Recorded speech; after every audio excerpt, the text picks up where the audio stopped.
হঠাৎ করে রবিবার সকালবেলায় ওর কথাগুলো আস্তে আস্তে মানে হয়ে যায়, ধরো জড়িয়ে যাচ্ছিলো কথাগুলো। তারপরে আমরা সেখান থেকে ওকে ডক্টর দেখাতে নিয়ে গেছিলাম। ওখানে প্রথম থেকে যে ডক্টরখানায় দেখাই সেখানেই নিয়ে গেছিলাম, যে নার্সিংহোমে ওর ফার্স্ট ডায়ালিসিস চলতো সেখানেই। তো ওকে নিয়ে যাওয়ার পরে ওখানে ডক্টর বলে যে ওর নাকি মিনি স্ট্রোক টাইপের হয়েছে। তখনও কিছু রিপোর্ট করা হয়নি, কোনো কিছু হয়নি। তো যখনই ওই কথা বলার পরে বলেছে যে এনাকে ভর্তি করতে হবে। তো আমি সঙ্গে সঙ্গে ওকে ভর্তি করে দিই। ভর্তি করার পরে তারপরে ওকে কিছুক্ষণের মধ্যে সিটি স্ক্যান করানো হয়। সিটি স্ক্যান করানোর পরে প্রেশার কমানোর জন্য আইসিইউতে ইঞ্জেকশান দেওয়া হয়, দিয়ে ওকে ভর্তি করা হয়। এবার সিটি স্ক্যানের রিপোর্ট ডক্টরবাবু দেখেছে, আমার কাছে আসেনি তখনও পর্যন্ত রিপোর্ট, ঠিক আছে। ডক্টরবাবু দেখে বলে যে ওর নাকি মাথায় অনেকটা হ্যামারেজ হয়েছে। তো সেটা শুনে ডক্টর বললো যে সময় লাগবে আস্তে আস্তে এটাকে ঠিক করার জন্য, আর এমআরআই করাতে হবে। এই অবধি ডক্টর আমাকে বলেছে। সোমবার থেকে রবিবার ওকে বলে আমি চলে আসলাম। সোমবার থেকে সারা দিন রাত প্রচণ্ড পরিমাপে চেল্লামিল্লি করেছে, মানে শুধু কেয়া কেয়া বলে চেল্লামিল্লি করেছে। তো ওকে কোনোভাবে কন্ট্রোল করা যাচ্ছিল না, এতটাই অ্যাগ্রেসিভ মোড ছিল ওর মধ্যে। তো আস্তে আস্তে ওটাকে ডক্টর বললো যে অনেক আমরা ইঞ্জেকশান ওষুধ দেওয়ার চেষ্টা করছি, তো দেখা যাক কী হয়। এইভাবে ওর ট্রিটমেন্ট চলেছে। তারপরে আমি বাড়ি চলে এসেছি, অনেক রাত হয়ে গেছে। যেহেতু বাবুকে আবার বাড়িতে এসে গেটাচ করাতে হচ্ছে, ব্যায়াম করাতে হচ্ছে, অনেক অনেক কিছু করাতে হচ্ছে। এমনিতেই মন ওরকম খারাপ হয়ে গেছিলো, তার মধ্যেও বাবুর এইগুলো করতে হচ্ছিলো। পুরো আমি একদম দুদিক থেকে পুরো নাজেহাল হয়ে গেছিলাম। তো বাড়িতে এসে ওখান থেকে আমার ফোন আসে আইসিইউ থেকে, ও আইসিইউতে ভর্তি ছিল। ফোন এসে বলে যে পেশেন্টকে আমরা অনেক কিছু করলাম, কোনোভাবে কিছু হচ্ছে না, তো তবু চেষ্টা করছি, আপনাদেরকে অন্য কোনো জায়গায় নিয়ে যাওয়ার কোনো সিদ্ধান্ত হয়েছে? তখন আমি বললাম, স্যার এই মুহূর্তে তো আমি কোনো সরকারি জায়গায় পাবো না, তো আমার কিছুদিন সময় লাগবে, তো ততক্ষণ এখানে চিকিৎসাটা হোক। তো স্যার বললো ঠিক আছে।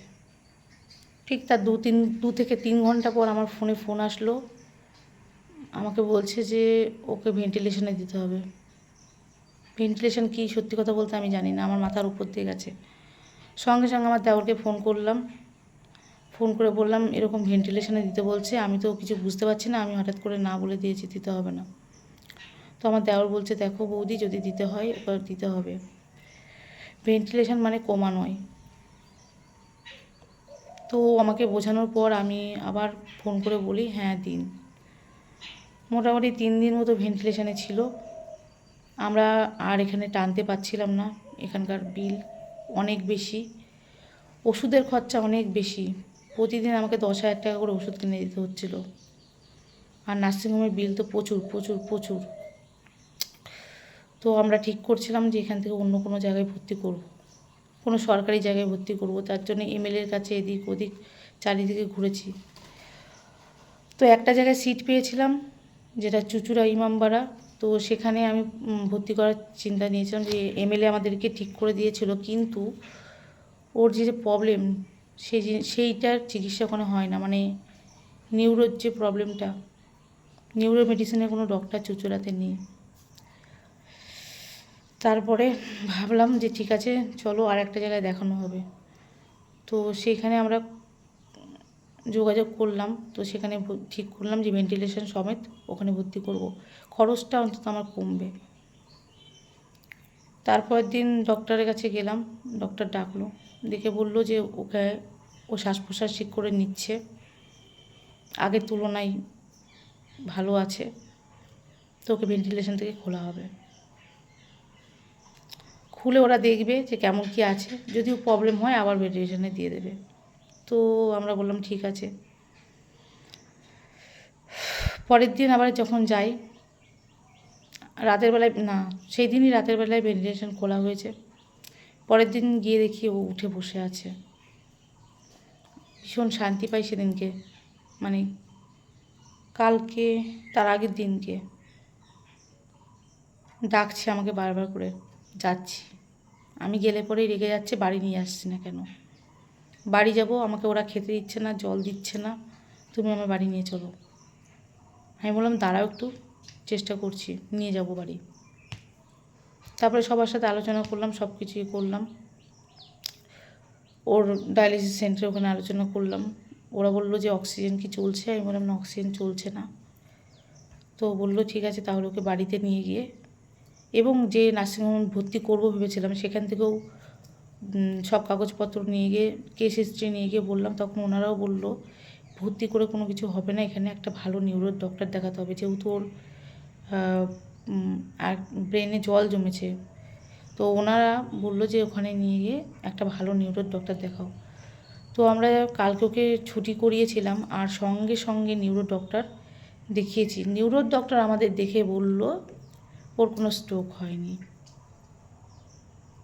আমার কাছে কথা, যদি স্ট্রোক নাই হয়ে থাকে তাহলে আমাকে নার্সিংহোম থেকে কেন বললো যে স্ট্রোক হয়েছে? ওরাও তো রিপোর্ট দেখেছে। শুধু শুধু শুধু কি পয়সাগুলো নিল? বুঝতে পারছি না। যাই হোক, নিউরো মেডিসিন ডক্টর দেখানো হচ্ছে এখন, পিজির ডক্টর আমাদের কাছে এখানেই বসে। তো উনি বললো ওর হালকা কিছু সমস্যা দেখা গেছে ব্রেনে, তো সেটারই এখন ট্রিটমেন্ট চলবে, যেহেতু ও রেগে যাচ্ছে মাঝে মাঝেই।